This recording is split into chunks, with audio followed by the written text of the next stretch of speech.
दोस्तों आज का टॉपिक है कि टीडीएस कंट्रोलर के आगे हम यूएफ क्यों लगाते हैं। अगर आप रिपेयरर हैं या डीलर हैं आरओ के तो ज़रूर अपना व्हाट्सअप करें और या फिर सब्सक्राइब करें चैनल, ताकि हमें जो भी इंक्वायरी आती है स्टेट वाइज और डिस्ट्रिक्ट वाइज आरओ की हम आपको फॉरवर्ड कर सकें। Thank you. दोस्तों हिमगार्ड इलेक्ट्रॉनिक्स में आपका एक बार फिर से स्वागत है। आज की वीडियो काफ़ी इंटरेस्टिंग है और बहुत ही रोचक होने वाली है। आज हमारे एक दोस्त ने पूछा है कि जो हम यूएफ लगाते हैं आरओ सिस्टम में, तो जब हम टीडीएस कंट्रोलर यूज़ करते हैं तो ये टीडीएस कंट्रोलर के साथ क्या यूएफ लगानी ज़रूरी है। तो दोस्तों इसका मैं आपको जवाब दे रहा हूँ कि पहले तो ये समझ लें कि टीडीएस कंट्रोलर है क्या। एक्चुअली जो हम पानी प्योरीफाई करते हैं आरओ के थ्रू, उसमें अगर टीडीएस मान लो 500 हो तो जो आरओ का पानी वो हमारी जो प्योर वाटर हमें मिलेगा उसकी टीडीएस अप्रोक्सीमेटली 20-25 ppm होगी। और टीडीएस का मतलब क्या होता है मैं आपको वो बता देता हूँ। पानी में बहुत सारे मिनरल्स होते हैं जो कुछ फ़ायदेमंद होते हैं, कुछ का हमें नुकसान भी होता है। तो उन जो हमारे लिए फ़ायदेमंद मिनरल्स है वो सारे निकल जाते हैं ऑलमोस्ट 90 to 95%। तो उन मिनरल्स के निकलने के कारण हमें जो पानी है वो प्योर तो मिलता है लेकिन हेल्दी नहीं मिलता। अब उस पानी को दोबारा उसमें मिनरल ऐड करने के लिए हम टीडीएस कंट्रोलर के थ्रू मिक्सिंग करते हैं। अब पहले हम ये बता दें कि आपको आरओ सिस्टम में जो इम्प्योरिटीज़ होती है वो कौन कौन सी है, मिनरल्स कौन कौन से हैं।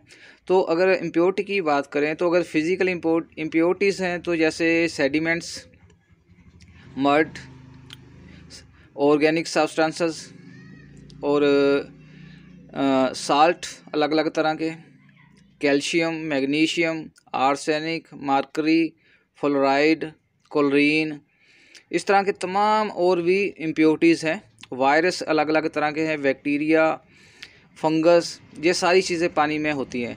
तो उनको रिमूव करने के लिए आरओ सिस्टम यूज़ किया जाता है। तो आरओ का मैंने आपको बता दिया कि उससे हमारे जो बाकी मिनरल्स है वो भी रिमूव हो जाते, तो उसको दोबारा ऐड करने के लिए हम टीडीएस कंट्रोलर यूज़ करते हैं। अब दोस्तों अगर हम अकेला ही टीडीएस कंट्रोलर यूज़ करेंगे तो इसको यूज़ कैसे करते हैं।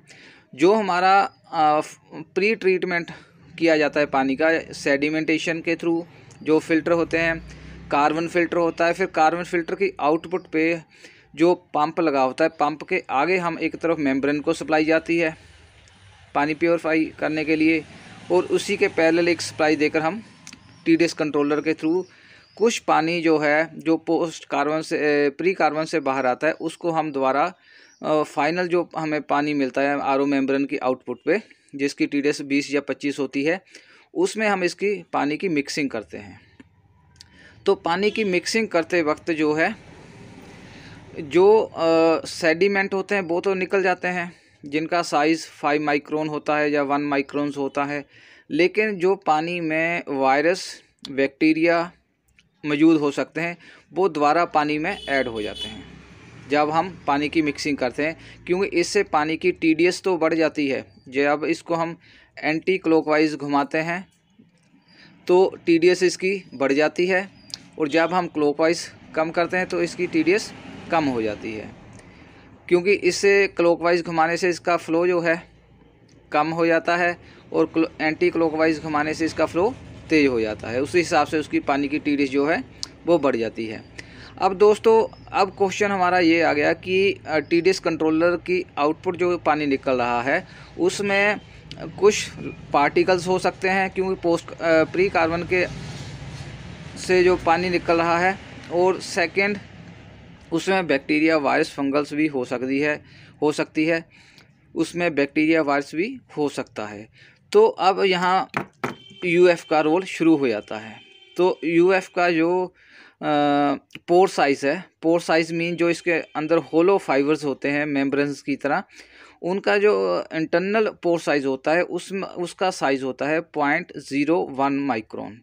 मतलब कि जितने भी वायरस जिनका साइज़ 0.01 माइक्रोन से ऊपर है और लार्ज पार्टिकल्स वो यहाँ ट्रैप हो जाते हैं इसकी इनपुट पे।